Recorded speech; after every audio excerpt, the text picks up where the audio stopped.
الصالحین حسن اولئک رفیقا صدق اللہ مولانا العظیم وصدق رسولہ النبی الامین الکریم۔ حاضرین گرامی قدر، سامعین ذی وقار، اللہ اور اس کے رسول صلی اللہ علیہ وسلم کا بے پایا لطف و احسان ہے جس مالک کریم کے رحمت اور کرم کے صدقہ سے ہمیں اسلام کی نعمت سے بہرہور فرمایا، اور اسلام کا صدقہ اللہ کو ہم پر رحم آیا، اور اس رحم کے نتیجے میں رب نے ہمیں رحمت للعالمین عطا فرمایا، اور ہمیں بے مایا بے سروپا کم تر پسری والوں کو اتنا اعلیٰ محبوب اپنا عطا کرنا ہے۔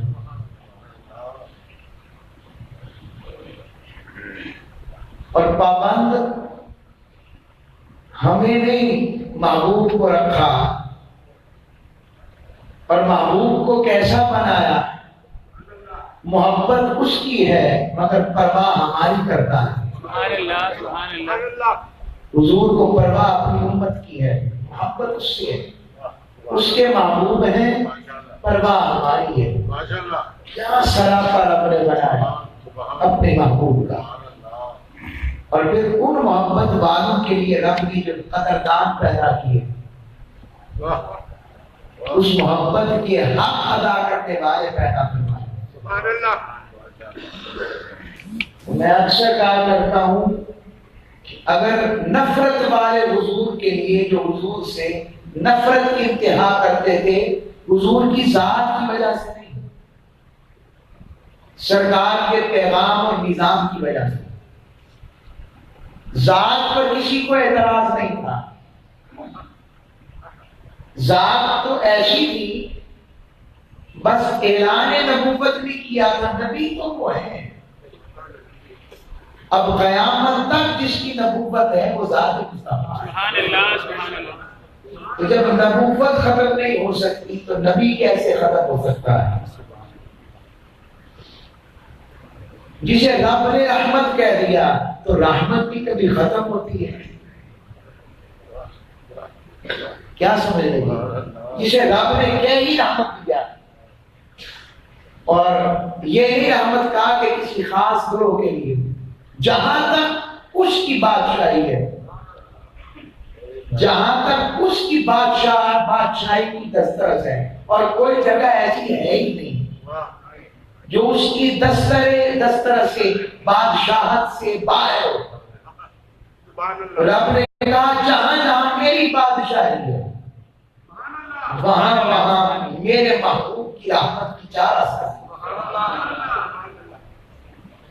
رب باری تعالیٰ نے ان محبت والوں میں یار با وفا،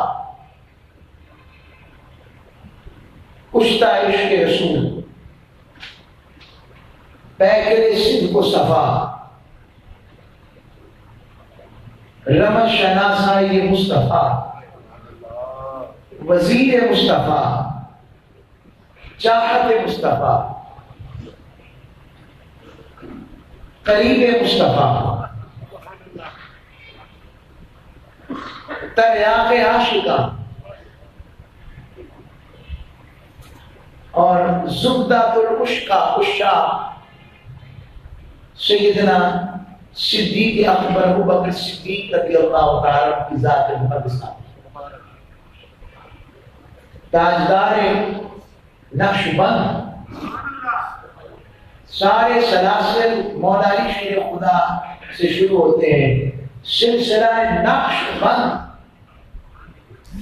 اس کے جد امجد سیدنا صدیق اکبر۔ اب نقش بند کیا ہوتا ہے؟ میں اتنی بات جانتا ہوں، جن کی آنکھوں میں جب یار کا نقش آ جائے تو باقیوں سے اپنی آنکھیں مٹا کر پھر آنکھوں کو بند کر لے. سبحان اللہ سبحان اللہ. عجب چال چلتے ہیں دیوان گانے عشق، آنکھوں کو بند کرتے ہیں دیدار کے لیے. لوگ دیکھ کر دیدار کرتے ہیں، یہ آنکھ بند کر کر دیدار پاتے ہیں. سبحان اللہ سبحان اللہ. اور اس سلسلہ نقش بند میں بھی علوی فیض موجود ہے. اس میں بھی حضرت امام جعفر صادق کا نام آتا ہے اس نسب میں. پر وہ ایک علیحدہ مضمون پہ ایسی بات آئے، ہر ایک کی کہیں نہ کہیں نسبت ہوتی ہے.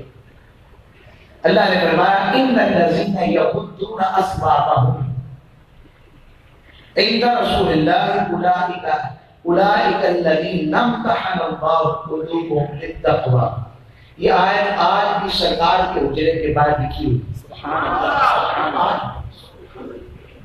بے شک وہ لوگ جو اپنی آوازوں کو نبی صلی اللہ علیہ وسلم کی بارگاہ کے ادب و حیا میں، اچھا صرف رب نے کہنے کا انت رسول،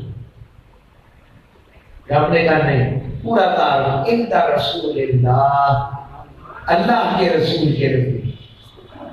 رسول بھی کہہ دیتا تو اللہ کے رسول ہے، مگر رب اپنے سے مصطفیٰ کو جدا نہیں کرتا. عند رسول اللہ، اللہ کے رسول کے نزدیک اولئک الذین، وہی ہیں امتحن اللہ، جن کو اللہ نے خاص کر دیا، قلوبہم، ان کے دلوں کو، للتقوی، تقوی کے لیے، جن کے دلوں کو اللہ نے تقوی کے لیے چن لیا ہے. لہم مغفرۃ واجر عظیم، اور ان کے لیے مغفرت اور اجر عظیم ہے. سبحان اللہ. اس آیت مقدسہ میں پہلا عمل ادب رسول کا رب نے بتایا، اور ادب رسول کے نتیجے میں جو اجر عطا فرمایا اس کی بہار رب نے اگلی آیت کے حصے میں بیان فرمائی.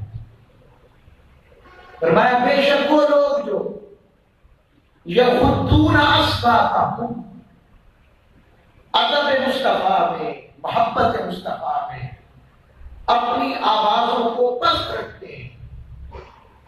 یہ وہ واحد مقام ہے، ادب گاہ حیث زیر آسمان، عرش نازک تر، نفس نفس گم کر دی آیا، جنید و بایزید اینجا.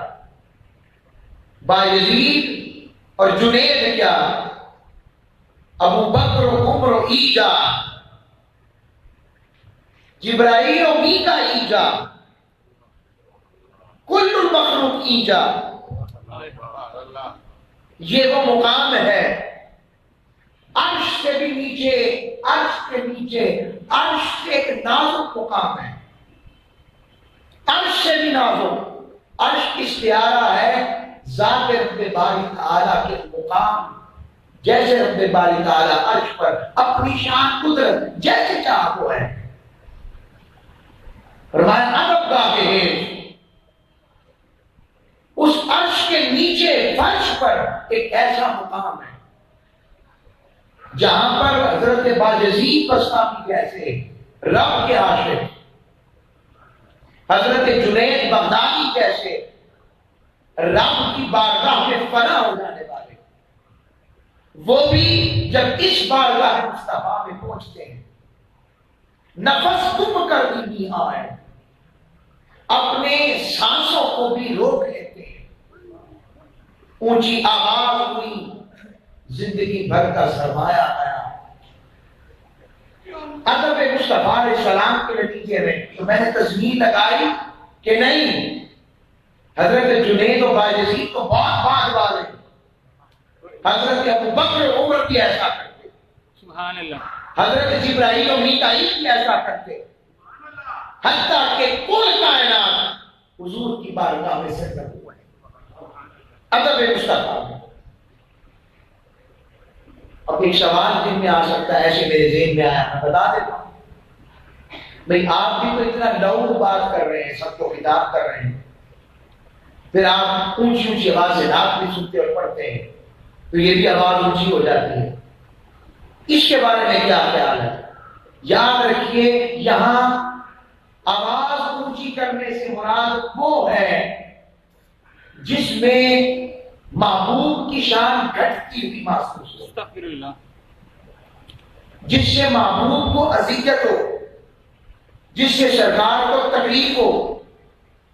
اگر جو شخص اس نیت سے آواز کو اونچا کرتا ہے اور محبوب کے نقص نکالنے کے لیے، کیا کہ انہیں یہ نہیں پتا وہ ایسے تھے، اپنی عقل دانیوں پر محبوب کو پڑھ کے وہ اس زمرے میں آتا، اور جو یہ کہے کوئی مسلمی ڈھولک چپ کر میرا بھی اتنا جان نہیں بول سکتی، جس کا عقیدہ یہ ہو جائے جو وَأَحْسَنُ مِنْكَ لَمْ تَرَ قَطُّ وَإِنِّي کے مطابق حضرت حسان کی صادق کے شعر والا ہو جائے، جو حضرت عبداللہ بن رواحہ کی طرح محبوب کی نعتیں پڑھے، حضور کے سراپا کی بات کرے، حضور کی شان کی بات کرے، حضور کے ادب کی بات کرے، حضور کی رفعت کی بات کرے، آقا کی بلندی کی بات کرے، آقا کے کمال کی بات کرے، آقا کے جمال کی بات کرے، آقا کے حسن کی بات کرے، حسن صورت کی بات کرے،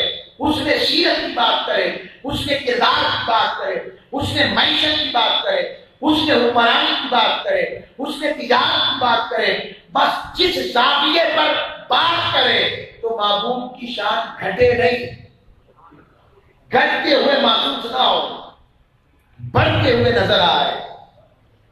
جب اس عقیدے سے بات ہو جائے گی تو پھر یہ معنی نہیں رہے گا کہ آواز گھٹانے سے کیا مراد ہے۔ اگر ایسی بات نہ ہوتی تو حضور کے دور میں صحابہ جنگوں میں نعرے کیوں لگاتے تھے اونچی آواز سے؟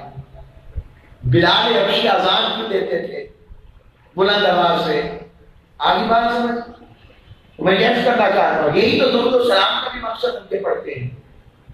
میں ہمیشہ تصدیق کرتا ہوں، ہم درود و سلام کے لیے اس لیے کھڑے نہیں ہوتے، اس لیے کھڑے نہیں ہوتے کہ حضور آ جاتے ہیں۔ آنے کی ضرورت اسے ہوتی ہے جس کو سننے کی سماعت میسر نہ ہو، دیکھنے کی کیفیت اس طرح کی میسر نہ ہو، جسے رب نے کہہ دیا ہے اِنَّا أَرْسَلْنَاكَ شَاهِدًا، سونے تو دیکھنے والا ہے، گواہ ہے، تو وہ وہاں سے بھی دیکھتے ہیں۔ سبحان اللہ، اور اگر چاہیں تو کل فرما دیں، ہم کون ہوتے ہیں پابند کرنے والے؟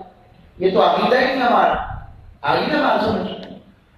تو یہ بات بتانا چاہتا ہوں، اب مضمون پر آ جاؤں۔ تو رب باری تعالیٰ نے فرما دیا جو لوگ اپنی آوازوں کو رسول اللہ صلی اللہ علیہ وسلم کی بارگاہ میں نیچا رکھتے ہیں، یہ آیت بھی شان صدیق اکبر کے شعر۔ حضرت ابوبکر صدیق نے جب سے آیت سنی کہ لا ترفعوا اصواتکم فوق صوت النبی، اپنی آواز بھی مصطفیٰ علیہ السلام کی آواز سے بلند نہیں کرنی، تو پھر صحابہ کیسے اس ساتھیوں بیٹھتے ہوں گے؟ توجہ کر لیجیے گا، کیسے بیٹھتے ہوں گے؟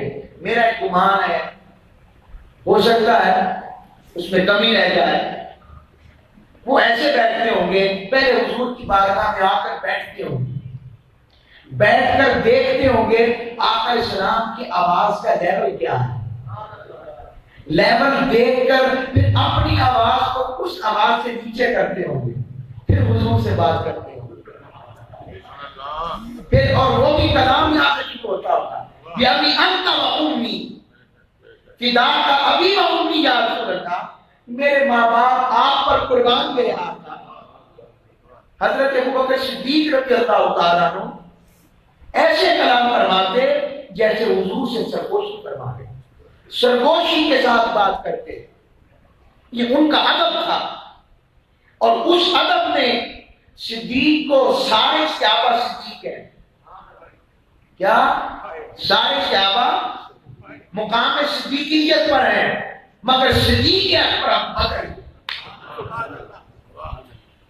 صدیق اکبر کی خیرات حضرت ابوبکر کو ملی۔ تو فرمایا اولئک الذین امتحن اللہ، ان کے دلوں کو چن لیا. اب آئے اس کا معنی ہے قال الفرع اے اخلص للتقوی، یعنی تقوی کے لیے رب نے ان کے دلوں کو خالص کر دیا. اس سے ایک نقطہ مقصود آیا، تقوی اسے ملے گا، تقوی نام اور تقوی کی خیرات اگر کوئی پانا چاہتا ہے تو تقوی ادب رسول کی وجہ سے ملتا ہے. جو ادب رسول والا ہے اسی کے دل میں اللہ کا تقوی ہے. جو ادب رسول سے خالی ہے تقوی اس سے دور ہے. پرہیزگاری اسے ملے گی جو تقوی والا بننا چاہتا ہے، وہ ادب رسول کے عقیدے والا ہو، عقیدہ ادب رسول والا، عقیدہ محبت رسول والا ہو، عقیدہ عشق رسول والا ہو، عقیدہ چاہت رسول والا ہو، عقیدہ بے مثل مصطفیٰ والا عقیدہ ہو کہ حضور کا مثل کوئی نہیں. آقا اسلام کی اس عقیدے والا ہو جس کو یہ عقیدہ ملے گا. رب نے فرمایا امتحن اللہ قلوبہم للتقوی، رب اس کے دل کو اپنے تقوی کے لیے چن لے گا. ایک معنی. دوسرا معنی یہ ہے اس کا امتحان کا لفظ اردو میں بھی استعمال کرتے ہیں اور باقی اختیار سے ہے. اس کا ایک معنی ہے چمڑے کو کھلا کرنا. کیا؟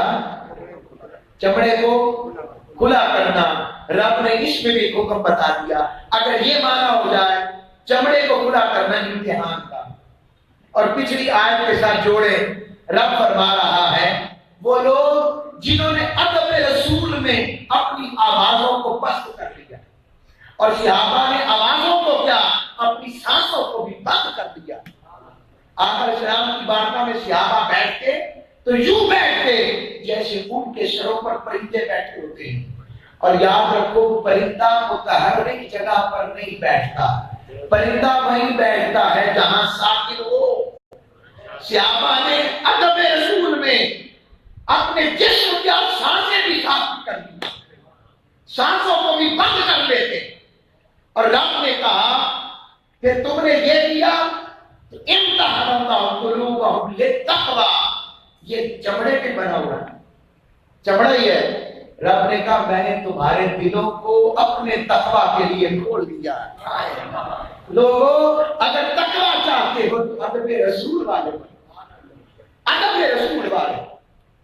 پھر دوسرا معنی وہ بڑا ہی لطیف اور علامہ زمخشری نے بڑا پیار بیان فرمایا. فرماتے ہیں قولی کا امتحان فلان بامر کذا وجرب له ودرب للنحوذ بفهو مطلع به غیر ضامن عنه. یعنی جب کوئی شخص کسی چیز کا عادی ہو جائے، خوگر ہو جائے، تو جب اس کو اس کی مشق کرا دی جاتی ہے تو عرب میں کہتے ہیں کہ امتحان فلان بامر کذا. جب کوئی شخص مسلسل ریاضت اور مشق سے کسی چیز کا عادی بن جاتا ہے، کیا عادی بن جاتا ہے، تو اس کے لیے وہ کام کرنا آسان ہو جاتا ہے. رب نے کہا جن لوگوں نے میرے محبوب کی محبت و ادب میں اپنے آپ کو گم کر لیا ان کو میں اپنے تقوی کا عادی بنا لیتا ہوں. ایک معنی. دوسرا معنی اس کا ایک اور بھی کر سکتا ہے، وہ یہ ہے کہ لوگوں تقوی نام ہے ادب مصطفیٰ کا عادی ہو جانے کا. ہائے ہائے، ادب مصطفیٰ کا جو عادی ہو جائے گا وہ تقوی والا، اور جو ادب مصطفیٰ کا عادی نہیں اسے تقوی نہیں ملے گا. اور صحابہ ادب عشق مصطفیٰ کے عادی تھے. اور روایات میں آتا ہے حضرت ابوبکر و عمر کے علاوہ باقی صحابہ اپنے آپ کو حضور کی بارگاہ میں بٹھاتے تو آنکھیں نیچی کر کے بیٹھتے. حضرت ابوبکر و عمر وہ تھے جنہیں تک کر حضور مسکراتے تھے اور آقا کو تک کر یہ مسکراتے تھے.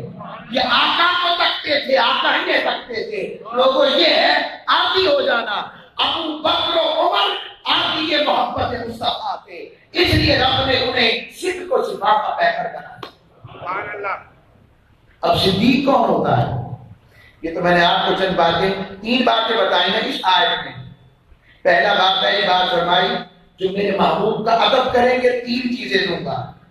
پہلا احسان ان کے دلوں کو تقویٰ کا عادی بنا دوں. جب تقویٰ والا بنا دے گا تو گناہ دور کر دے گا. دوسرا کہ پھر اس تقویٰ کو اختیار کرتے ہوئے میں کوئی تنگی نہیں ہوگی کیونکہ وہ محبوب کی محبت والے ہوں گے, کوئی مشکل نہیں لگے گا انہیں. پھر سارا گھر کا سامان لٹانے پر بھی پریشان نہیں ہوں گے, سب کچھ کٹوانے پر بھی پریشان نہیں ہوں گے. اور آگے کیسے ہوں گے؟ بیٹا ابو جی سے کہتا ابو جی مسلمان ہونے سے پہلے بدر میں آپ کئی مرتبہ میری تلوار کے نیچے آئے, تو آپ نے فرمایا میں نے باپ ہونے کے ناطے چھوڑ دیا. تو آپ نے فرمایا بیٹا اگر تو میری تلوار کے نیچے آ جاتا تو میں تجھے نہ چھوڑتا, کیونکہ اس وقت تو میرا بیٹا نہیں میرے مصطفیٰ کا دشمن بن کر آیا تھا. یہ ہے وہ محبت کے مصطفیٰ کا عادی ہو جانا, یہ عادت ہے. اور جب ایمان آ جائے تو پھر فائدہ دے دیا نا.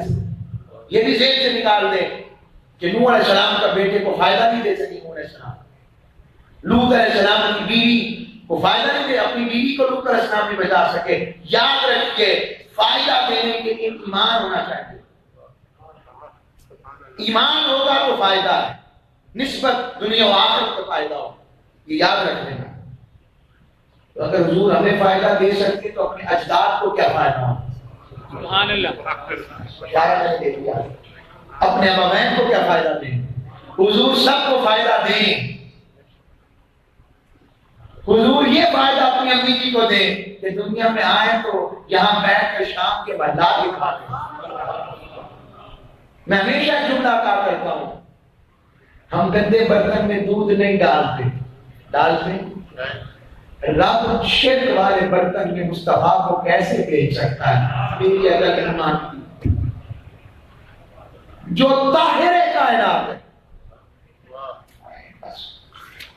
اب صدیق کون ہوتا ہے؟ میں اس پر بھی بات انشاءاللہ کرتا ہوں. صدیق کے معنی کے لیے مفتی محمد عبدہ رحمۃ اللہ علیہ بہت خوبصورت بات کر رہے ہیں. پہلا معنی صدیق کا فعیل کے وزن پر ہے, اور اس میں صدق کی انتہا آ جائے. مبالغہ کہتے ہیں سپرلیٹو ڈگری. ہم انگلش میں پڑھا کرتے تھے forms of good better best. Best superlative degree کہ اس سے اوپر کوئی نہیں. جیسے رحمان, رحمان سے اوپر کوئی نہیں, رحم کرنے والا. اسی طرح صدیق فعیل کے وزن پر, جس جیسا صدق والا کوئی نہ ہو, راست باز, سچ گفتار. اور مقامات قرب الہی میں سے ایک مقام کا نام بھی صدیق ہے. حضرت شیخ محمد عبدہ فرماتے ہیں ہم الذی زکت فطرتہم وعتدلت امزجتہم وصفت سرائرہم حتی انہم یمیزون بین الحق والباطل والخیر والشر بمجرد عروضہ. فرمایا صدیقین وہ لوگ ہیں جن کی فطرت اور جن کا باطن ہر گرد و غبار سے کیوں پاک ہو جاتا ہے, صاف ہو جاتا ہے. جتنی مرضی گھٹا ٹوپ اندھیریاں, جتنے مرضی وہاں پر اندھیرے آ جائیں, ظلم آ جائیں, مگر رب نے ان کو بنایا ہی ایسے ہے کہ وہ کبھی بھی خیر سے ہٹ نہیں سکتے. جب ان پر حق پیش کیا جاتا ہے تو وہ لمحہ بھر تاخیر کیے بغیر حق والے ہو کر قبول کرنے والے بن جاتے ہیں.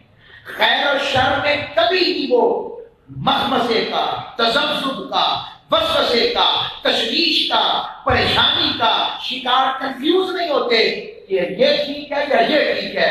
جیسے ہی حق ظاہر ہو جاتا ہے وہ نور والی بن جاتی ہیں, نور والے رہتے ہیں. جیسے نکاح, یہ انسانی نگاہ سیاہ اور سفید میں فرق کر سکتی ہے, بس صدیق وہ ہوتا ہے جو خیر و باطل میں بھی اسی طرح فرق کرنے والا ہوتا ہے. یہ صدیق کی تعریف ہے, اور جسے صدیق اکبر کہا گیا اس کا مقام کیا, جس کا نام بھی صدیق اکبر ہو. رب نے کیا مقام عطا فرمایا ہوگا.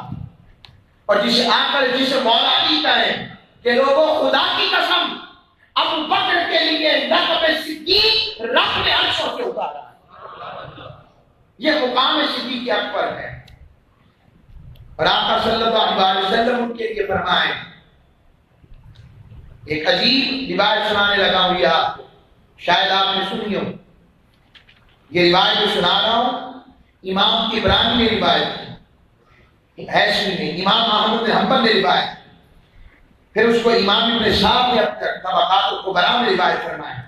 حضرت ابو ہریرہ روایت کرتے ہیں کہ رسول اللہ صلی اللہ علیہ وسلم نے حضرت جبرائیل امین سے ارشاد فرمایا, اے جبرائیل میری قوم واقعہ معراج میں میری تصدیق نہیں کرے گی. کیا میری تصدیق نہیں کریں گے؟ وہ کیسے مانیں گے کہ کئی دنوں کا سفر میں نے کئی دموں میں کر دیا؟ کیسے مانیں گے؟ حضرت جبرائیل نے کہا آقا کو, آقا پریشان نہ ہو, ابو بکر آپ کی تصدیق کریں گے کیونکہ وہ صدیق ہیں, وہ صدیق ہیں. اب وہ منظر بھی عجیب ہے. میں واقعہ جب پڑھتا ہوں ہر دفعہ ایک نیا لطف آتا ہے. جی ابو جہل بھاگتا ہوا آیا ہے اور کہہ رہا ہے اچھا یہ خواب ہوتا تو جھگڑے کی بات نہیں تھی. حضور فرما رہے تھے میں جان کے جسم کے ساتھ گیا ہوں. خواب میں تو جو مرضی کوئی دیکھ لے تو انکار ہو سکتا ہے.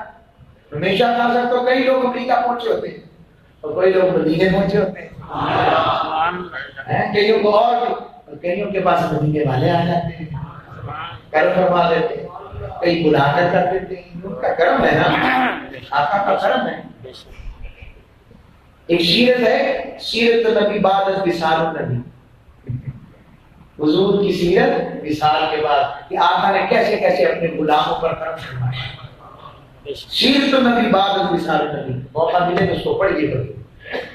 تو فرمایا وہ صدیق ہے. اب ابو جہل جیسا بندہ بھاگتا ہوا آیا اور کہنے لگا تمہیں پتا ہے ابو بکر, اگر کوئی شخص دعویٰ کرے کہ میں مسجد اقصی شام سے ہو کر رات کے تھوڑے سے حصے میں آ گیا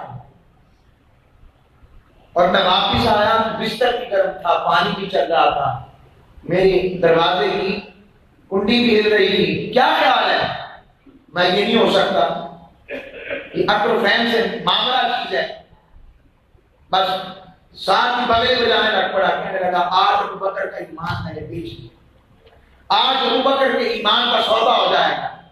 کہنے لگا پھر تمہارے صاحب, تمہارے نبی جن کے تم امتی ہونے کا دعویٰ کرتے ہو, محمد عربی یہ نہیں کہا, آپ نے لمحہ نہیں لگایا صدیق کون ہوتا ہے. فرمایا آقا نے فرمایا ہاں. اب جا کر تصدیق نہیں کی کہ میں حضور کی بارگاہ میں سے ہو آؤں. آقا کیا کہتے ہیں؟ کہا نہیں, ابو جہل میرے مصطفیٰ نے کہا, بس آقا نے کہا تو سچ کہا, جو کہا. میں یہ کیا کیا ابو بکر پہلے بات اور کی کہ پہلے مخبر کی خبر نہیں تھی کہ خبر والا اور بات وقوع پذیر واقعہ کس کا ہے. جب تم نے آقا کا نام لیا تو یہ تو بڑی چھوٹی چیز ہے, میں نے تو ان کے کہنے پر اسے رب مان لیا, جسے تکائی میں یہ تو کام ہے, یہ صدیق اکبر ہے. تو آقا نے فرمایا بس وہ پھر صدیق ہے. آقا اسلام ان سے کیسے محبت کرواتے ہیں, ہم ایسی محبت میں نے نہیں دیکھی. حضرت عبداللہ بن حنطب یہ فرماتے ہیں اور اس کو روایت کیا ترمذی شریف کے باب بنا کے ہیں, آقا علیہ السلام نے حضرت ابو بکر عمر کو دیکھا, حضور نے کہا لوگوں حضور کسی کو ایسے نہیں تکتے. رب نے قرآن میں بھی کہا تھا یا ایھا الذین آمنوا لا تقولوا راعنا قولوا انظرنا, اے ایمان والو میرے مصطفیٰ سے رائنا مت کہا کرو. رائنا کے لفظ کو یہودی منافق اس کو معنی غلط میں لیتے, حضور کی شان گھٹاتے اور رائنا کے معنی کو بدلتے. معنی اس کا یہ تھا کہ ہم پر رعایت فرمائیں. اب رب کریم, رب اکبر, اللہ اکبر. اللہ کون ہے؟ اللہ پڑھیے سب سے بڑا اللہ اکبر، پڑھے اللہ اکبر، اللہ اکبر، اللہ سے بڑا کوئی نہیں، اللہ ہی بڑا ہے، وہ جو سب سے بڑا ہے۔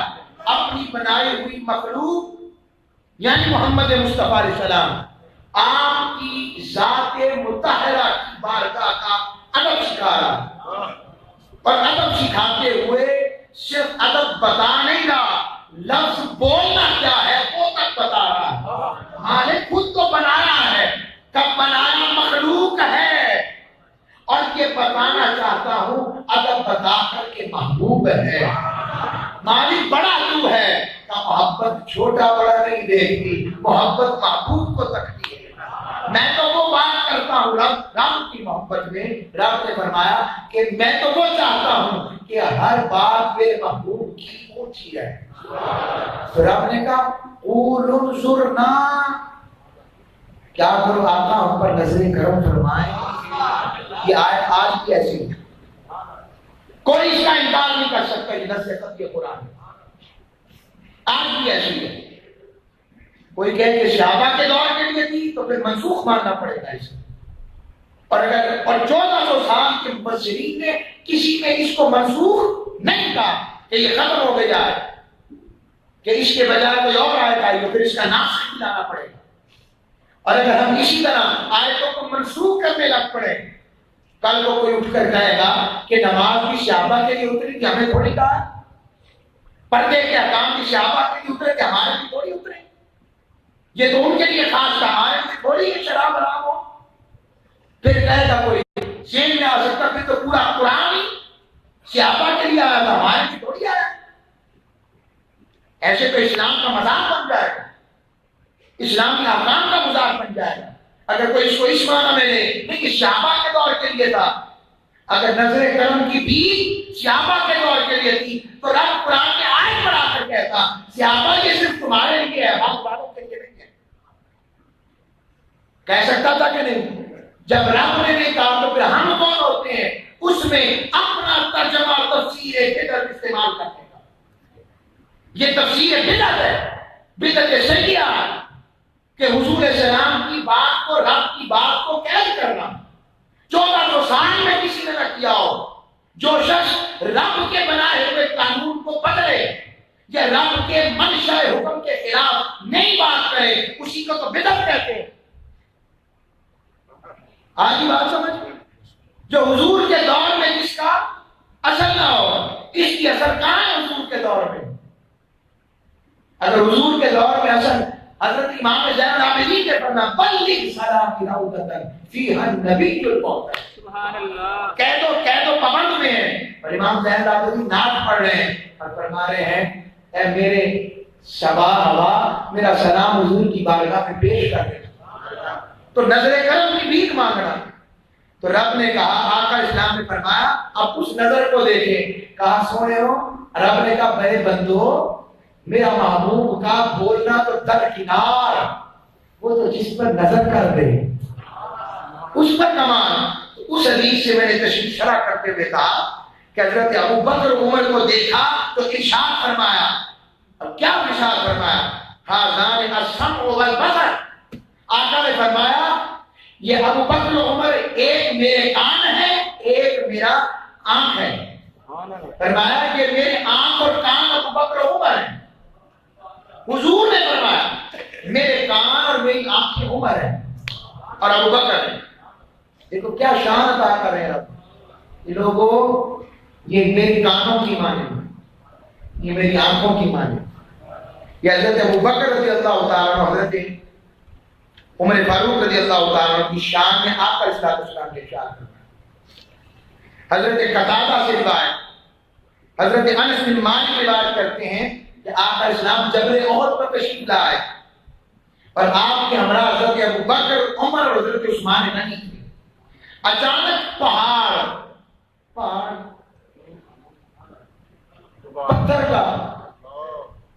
پتھر کا پہاڑ چلتا ہے، بولتا ہے، پھرتا ہے، حضور علیہ السلام نے قدم رکھے جھومنے لگ پڑا، وقت میں آ گیا، جیسے کہہ رہا ہوں زمانے والوں مجھ سے بڑا کون ہے اس پر؟ محبوب خدا میرے اوپر ہیں۔ آقا اسلام نے اپنا پاؤں مارا، کہا خیال کرو، خیال کر، تجھ پر ایک نبی، ایک صدیق اور 2 شہید کھڑے۔ اور حضور آپ احد کو کہتے ہیں، میں احد کیا تو میں رو پڑتا تھا، وہ پتھر ہم سے پیارا ہے، وہ پہاڑ ہم سے پیارا ہے۔ حضور نے کہا احد میں تجھ سے پیار کرتا ہوں، تو مجھ سے پیار کرتا ہے۔ یہ تکبیر،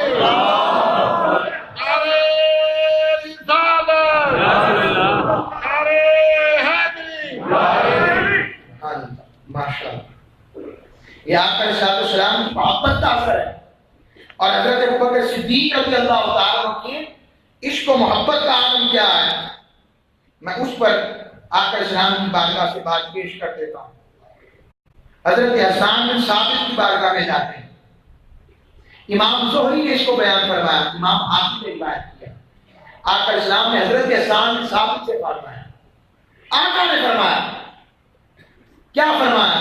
فرمایا حسان ہماری نعتیں تو پڑھتے ہو، کبھی ہمارے ابو بکر کی بھی نعت پڑھا کرو، کبھی اس کی شان بھی بیان کرو۔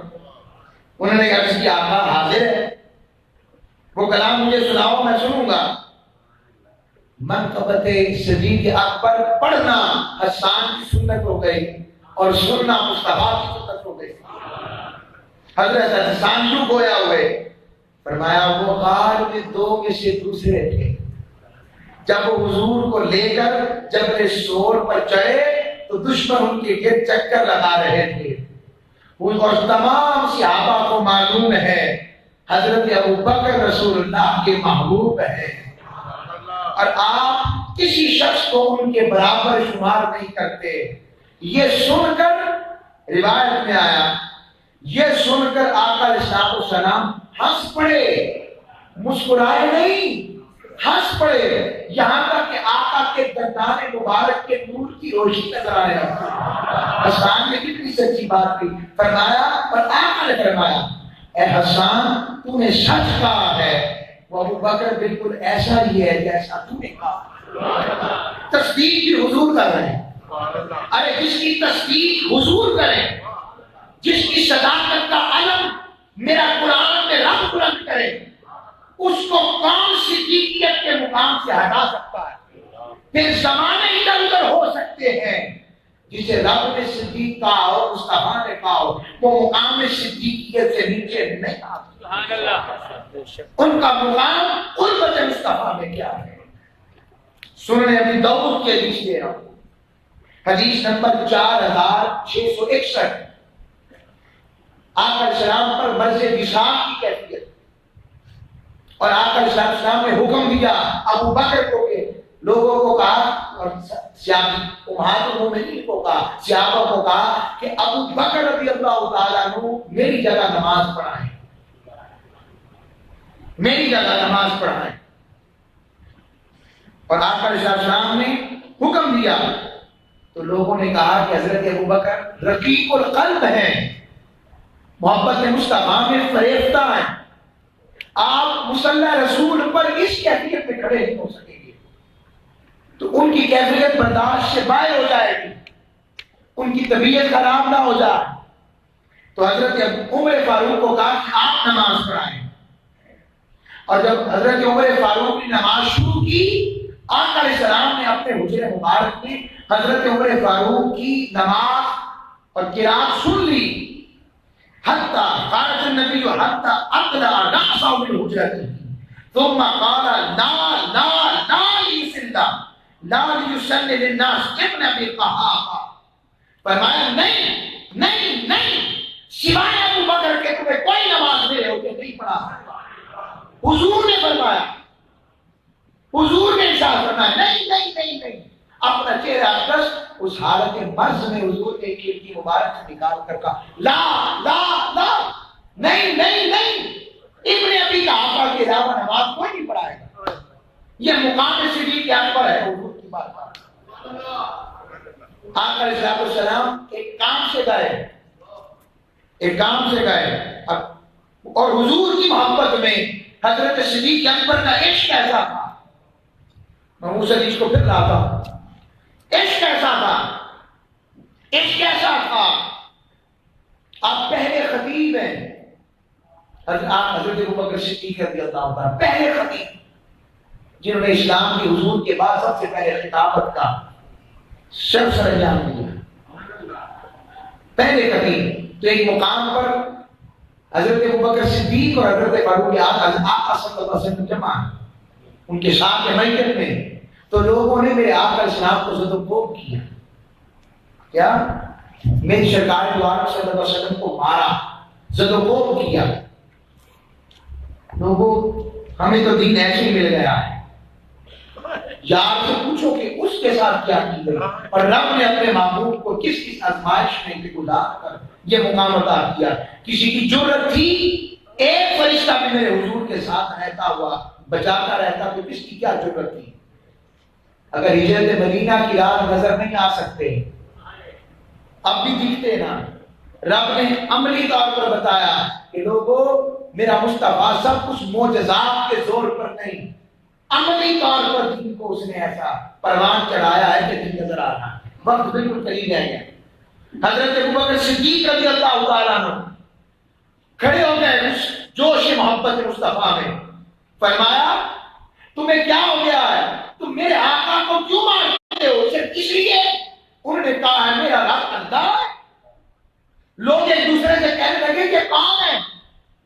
کہا یہ ابن ابی قحافہ مجنون ہے، یہ ابو قحافہ پاگل ہے جو محمد مصطفیٰ کے پیچھے پاگل ہو گیا.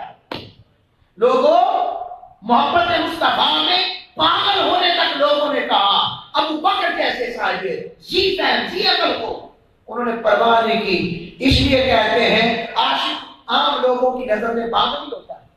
جیسے آج اگر کوئی صدق کی بات کرے، سچ کی بات کرے، امانت کی بات کرے، دیانت کی بات کرے، حضور کی سیرت کی بات کرے، آقا السلام کے کردار سے روشنی لینے کی بات کرے، حضور سے محبت کی بات کرے، جھوٹ سے بچنے کی بات کرے، غیبت سے بچنے کی بات کرے، منافقت سے پرہیز کی بات کرے، بدیان کی دو نمبری، رشوت اور سارے ظلم کے معاملات کی بات کرے. مجھے بتاؤ آج زمانے میں اسے بے وقوف نہیں کہا جاتا؟ بتائیں مجھے کیا کہیں گے؟ یہ ساری چیزیں بتا رہی ہیں لوگوں پرواہ زمانے کی نہ کرنا. جو لوگوں کے ہاتھ دیوانہ ہوگا رب اسے اپنا فرزادہ بنا دے گا. پرواہ لوگوں کی نہ کرنا، پرواہ کرنا تو مصطفیٰ کی کرنا، پرواہ کرنا تو اللہ اس کے رسول کی کرنا.